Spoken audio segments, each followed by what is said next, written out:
रात के नीरव सन्नाटे के बीच एक औरत की दर्द भरी आवाज सुनकर सुधा का रोम रोम कांपने लगा था। ये किसके रोने की आवाज आ रही है? आज तो अस्पताल में कोई मरीज भी भर्ती नहीं है और वो कमरा तो वैसे भी बंद रहता है। सुधा का दिमाग कहता था कि उस कमरे में किसी के होने की कोई संभावना नहीं है, लेकिन दिल जानता था कि आखिर ये आवाज है किसकी। लड़खड़ाते हुए धीमे कदमों से सुधा कमरा नंबर 9 की तरफ बढ़ने लगती है। कमरे के बाहर पहुंचकर वो दरवाजे में लगे शीशे से अंदर झांक कर देखती है तो उसे वहां कोई नजर नहीं आता। सुधा के वहां पहुंचते ही रोने की आवाज भी बंद हो गई थी। हैरान होकर सुधा वहां से जाने के लिए मुड़ती है, तभी उसे कमरे का दरवाजा जोर जोर से पीटने की आवाज सुनाई देने लगती है, जिसे सुनकर सुधा बुरी तरह चौंक जाती है। कौन है वहां? कौन है? सुधा के पूछते ही एक बार फिर से किसी औरत के बुरी तरह से रोने चिल्लाने की आवाजें सुनाई देनी शुरू हो जाती है। एक तरफ दरवाजा पीटने की धम धम, दूसरी तरफ वो डरावनी रोती हुई स्त्री की आवाज। सुधा दौड़ते हुए डॉक्टर राघव के कैबिन की ओर जाने लगती है, लेकिन अचानक सुधा को महसूस होता है कि राघव के कैबिन के बाहर कोई औरत काला लबादा पहने खड़ी उसे ही घूर रही है। कौन हो तुम? क्या चाहिए तुम्हें? सुधा के पूछने पर उस औरत के सर से वो लबादा हट जाता है। सामने खड़ी हुई महिला का चेहरा इतना भयानक था कि उसे देखकर सुधा के मुंह से चीख निकल जाती है और वो हड़बड़ाकर जमीन पर गिरती है। उस औरत का चेहरा नहीं, राख की एक धुंधली आकृति थी जो सुधा के चीखते ही हवा में मिलकर वहां से गायब हो गई थी। सुधा की चीख सुनकर डॉक्टर राघव अपने कैबिन से बाहर आ जाते हैं। क्या हुआ सुधा, तुम्हें नीचे कैसे गिर पड़ी? डॉक्टर यहाँ कुछ था। अभी यहाँ कोई खड़ा हुआ था जो मेरे देखते ही देखते राख बनकर हवा में गायब हो गया। कमाल करती हो तुम। कौन होगा यहाँ? जानती हो ना, इस गांव के लोग अस्पताल में इलाज कराने नहीं आते। पिछले 10 दिनों से हम अकेले ही तो पूरी रात बिता रहे थे, फिर इतनी रात को कौन होगा यहाँ? सुधा की आंखों ने जो देखा वो चाह कर भी उसे भूल नहीं सकती थी। आप मेरी बात पर यकीन करिए डॉक्टर, यहाँ कोई था, मैंने अपनी आंखों से उसे देखा। अच्छा आप एक बात बताइए, आपने किसी औरत के रोने की आवाज नहीं सुनी? मैंने खुद अपने कानों से उसके रोने की आवाज सुनी और जब मैं कमरा नंबर 9 के पास गई तो वो आवाज अचानक से बंद हो गई। आसपास घना जंगल है, जरूर किसी जंगली जानवर के रोने की आवाज सुनी होगी तुमने। घबराओ नहीं, मुझे ऐसा लगता है तुम्हें आराम की जरूरत है। मैं ड्यूटी पर हूँ, कोई मरीज आएगा तो मैं अटेंड कर लूंगा, तुम चिंता मत करो। सुधा हॉस्पिटल से निकलकर कुछ ही दूर पर बने अपने कमरे की ओर जाने लगती है कि तभी उसे किसी के कदमों की आहट सुनाई देती है। सुधा पीछे मुड़कर देखती है, तभी एक तेज हवा का झोंका आता है और सुधा के खुले मुंह से काली राख उड़कर उसके मुंह में चली जाती है। कुछ पलों के लिए सुधा की आंखों की पुतली काली पड़ जाती है और फिर अगले पल नॉर्मल रंग में आ जाती है। सुधा अपने कमरे में जाकर आराम करने लगती है। अगली सुबह नर्स सुधा और डॉक्टर सृष्टि अस्पताल पहुंच जाती हैं। आज पहली बार गांव के लोग एक 14-15 साल के लड़के को लेकर अस्पताल में आते हैं। डॉक्टर साहब देखिए ना, क्या हो गया है मेरे बच्चे को। अचानक ही पूरा शरीर नीला पड़ने लगा, इसका आंख ही नहीं खोल रहा है। हम तो जतन करके थक गए, अब बस आपसे ही उम्मीद है। आप बिल्कुल भी चिंता मत करिए, मैं अपनी तरफ से पूरी कोशिश करूंगा। राघव बच्चे दिनेश को अस्पताल में भर्ती कर लेता है और सृष्टि और राघव मिलकर उसका इलाज शुरू कर देते हैं। राघव, इस बच्चे की कंडीशन मुझे तो कुछ ठीक नहीं लग रही। ना तो किसी जहरीले जानवर के काटने का शरीर पर कोई निशान दिखाई दे रहा है और ना ही ऐसा लगता है कि इसने कोई जहरीली चीज खाई हो। फिर अचानक इसे हुआ तो क्या हुआ? मुझे भी कुछ समझ में नहीं आ रहा। फिलहाल आज रात के लिए इसे अंडर ऑब्जर्वेशन रखते हैं। अगर सुबह तक भी कुछ आराम समझ में नहीं आया तो इसे शहर रेफर कर देंगे। रात घेर आई थी। राघव और सृष्टि आज ड्यूटी पर थे।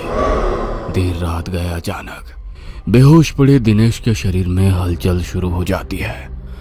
और वो किसी जिंदा लाश की तरह अपने बिस्तर से उठकर तन कर खड़ा हो जाता है, जिसे देखकर सृष्टि चौंक जाती है। लेट जाओ, मुझे देखने दो मुझे। तुम ठीक तो हो ना? सृष्टि स्टेथोस्कोप लेकर दिनेश के सीने पर लगाती है।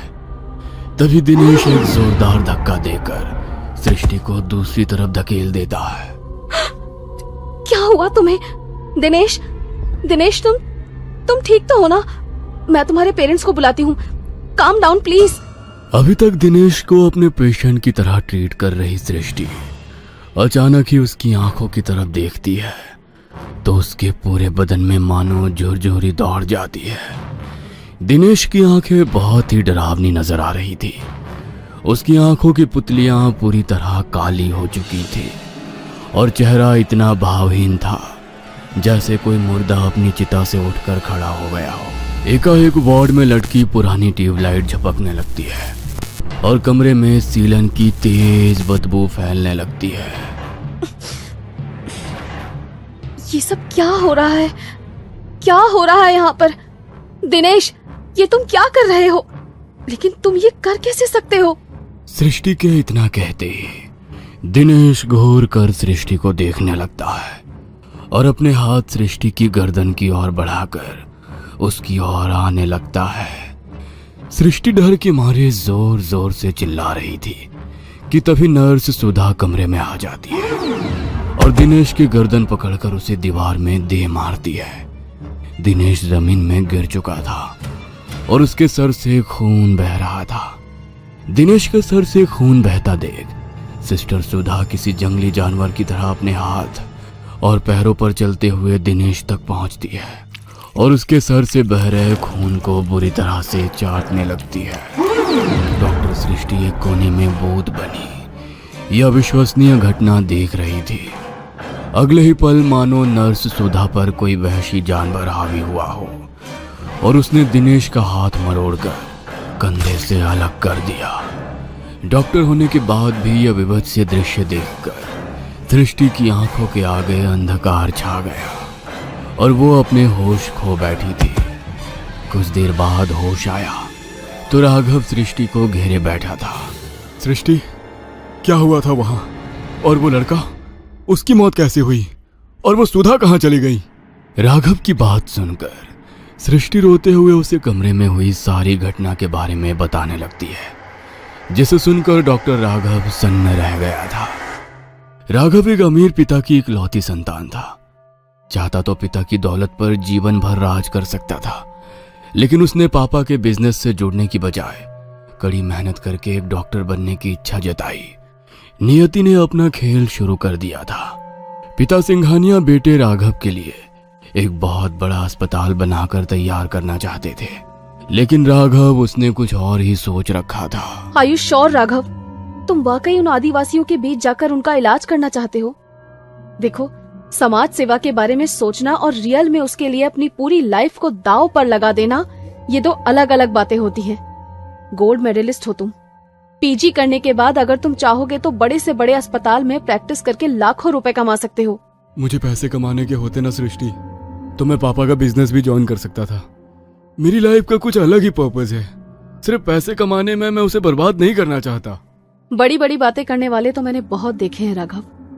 तुम पहले इंसान हो जो सच में इतने बड़े खानदान का बेटा होकर भी उस बीहड़ में अपनी जिंदगी कुर्बान करने जा रहे हो। इतना कहकर सृष्टि कुछ पलों के लिए शांत हो गई थी।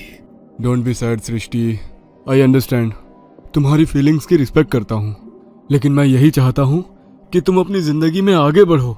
मेरा इंतजार मत करना, मैं लौट कर नहीं आऊंगा। और मेरा यकीन करो, मैंने ऐसा एक पल के लिए भी नहीं सोचा कि तुम अपनी पूरी जिंदगी दांव पर लगाकर मेरे साथ आओगी। सृष्टि और राघव ने 2 साल पहले मेडिकल में अपना पीजी कंप्लीट किया था। दोनों ही काबिल डॉक्टर बन गए थे। पिछले 8 सालों से पढ़ाई के दौरान दोनों साथ में थे, लेकिन पढ़ाई पूरी करने के बाद राघव ने कहा कि वो अपनी सारी जिंदगी उन लोगों के लिए डिवोट करना चाहता है जिनके पास आज भी मेडिकल फैसिलिटीज के नाम पर कुछ भी नहीं है। तुम किसी भी गांव में जाकर सोशल सर्विस कर सकते हो। ये आदिवासी गांव ही क्यों? मैंने सुना है ये आदिवासी लोग बड़े खतरनाक होते हैं। इनकी अपनी कुछ प्रैक्टिस होती है। और ये उसी पर भरोसा करते हैं। मैंने तो यहाँ तक सुना है कि ये लोग दवाइयाँ, हॉस्पिटल, इन सब चीजों में विश्वास ही नहीं करते। आज भी अपने पारंपरिक तरीकों से ही बीमार लोगों का इलाज करते हैं। मुझे तुम्हारी बहुत चिंता हो रही है राघव। पता नहीं वो लोग तुम्हें एक्सेप्ट कर भी पाएंगे या नहीं। तुम बिना बात की फिक्र कर रही हो। अरे ऐसा कुछ भी नहीं है, वहाँ पहले से ही एक हॉस्पिटल है, बस थोड़ा मेंटेन करवाना पड़ेगा, सब हो जाएगा, डोंट वरी। राघव सृष्टि से प्यार तो बहुत करता था, लेकिन वो जानता था उसे अगर अपने मकसद तक पहुंचना है तो इस इमोशनल कनेक्शन को यहीं तोड़ना होगा।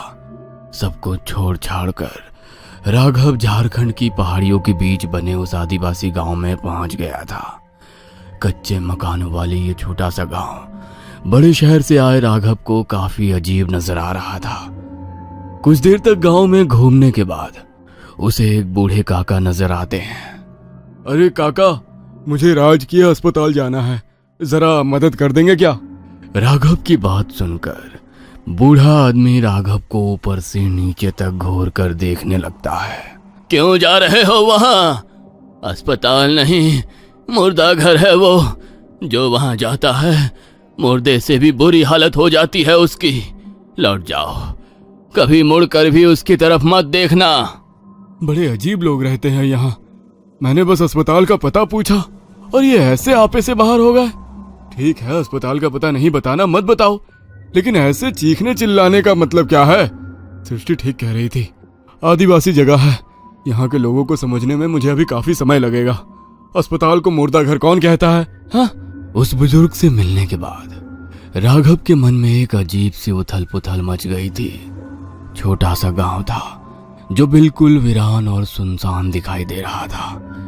कुछ देर बाद राघव एक पुरानी सी खंडहर नुमा बिल्डिंग के सामने खड़ा था, जहां टूटे फूटे बोर्ड पर राजकीय अस्पताल लिखा हुआ था। ओह थैंक गॉड, यही है अस्पताल। लेकिन इसकी हालत देखकर तो लगता है यहाँ कोई चिड़िया भी पिछले 10-20 साल से नहीं आई है। राघव ने देखा अस्पताल के दूसरी ओर एक सरकारी आवास भी बना हुआ है। राघव ने सरकारी मकान में जाकर अपना सामान रखा और थोड़ी साफ सफाई के बाद उसे रहने लायक बना लिया। कुछ दिनों की मेहनत के बाद अस्पताल से कुछ कमरे साफ सफाई करके इस्तेमाल लायक हो गए थे। एक दिन अस्पताल के बाहर एक गाड़ी आकर रुकती है, जिसमें डॉक्टर सृष्टि और नर्स सुधा दिखाई दे रहे थे। राघव, हम दोनों भी तुम्हारे इस मिशन में तुम्हारे साथ हैं। अस्पताल हम मिलकर चलाएंगे, लेकिन अभी भी मेरे मन में बार बार यही सवाल आता है कि आखिर इतनी दूर ये गांव में आकर ही क्यों तुमने अस्पताल बनाया?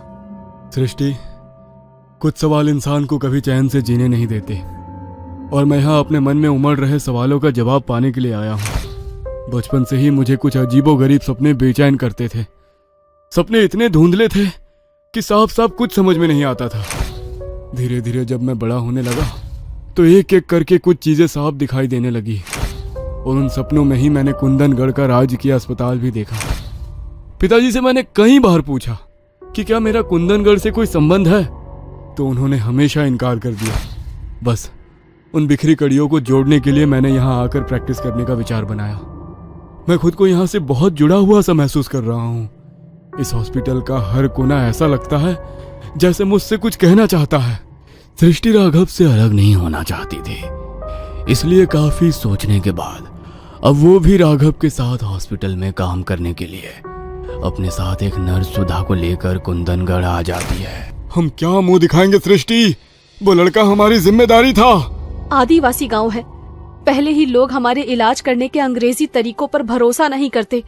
ऐसे में अगर उन्हें पता लगा कि हमारे अस्पताल में हमारी नर्स के हाथों उनके बच्चे की मौत हो गई है, तो हम इस गांव से जिंदा लौट कर नहीं जाएंगे। मेरे पास एक आइडिया है, इस बच्चे की बॉडी को सील कर देते हैं और गांव वालों को यही बताएंगे कि शरीर में एक ऐसा इन्फेक्शन है जिसे यदि किसी ने भी छुआ तो उसे भी यही खतरनाक बीमारी लग सकती है, और इस बीमारी के कारण ही दिनेश की मौत हुई। हो सकता है गांव वाले हमारी बात पर भरोसा कर लें। जैसा कि सृष्टि ने कहा था, डॉक्टर राघव गांव के मुखिया को दिनेश की बॉडी सौंपते हुए वही बातें दोहरा देता है। मुझे ऐसा लगता है डॉक्टर साहब ठीक कह रहे हैं, वाकई दिनेश की हालत सामान्य नहीं थी। अगर डॉक्टर साहब का कहना है कि दिनेश को किसी को भी नहीं छूना चाहिए, तो हमें उनकी बात माननी ही चाहिए। कोई भी दिनेश की लाश को नहीं छुएगा। ऐसे ही बक्से में बंद करके ही उसका अंतिम संस्कार कर देंगे। मैं नहीं चाहता कि कोई भी महामारी इस गांव में फैले।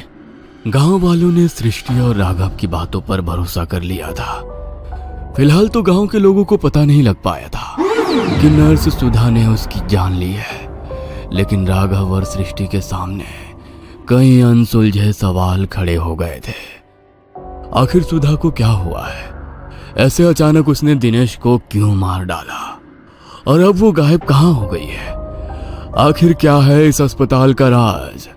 क्या नर्स सुधा पर कोई शैतानी ताकत सवार हो गई है?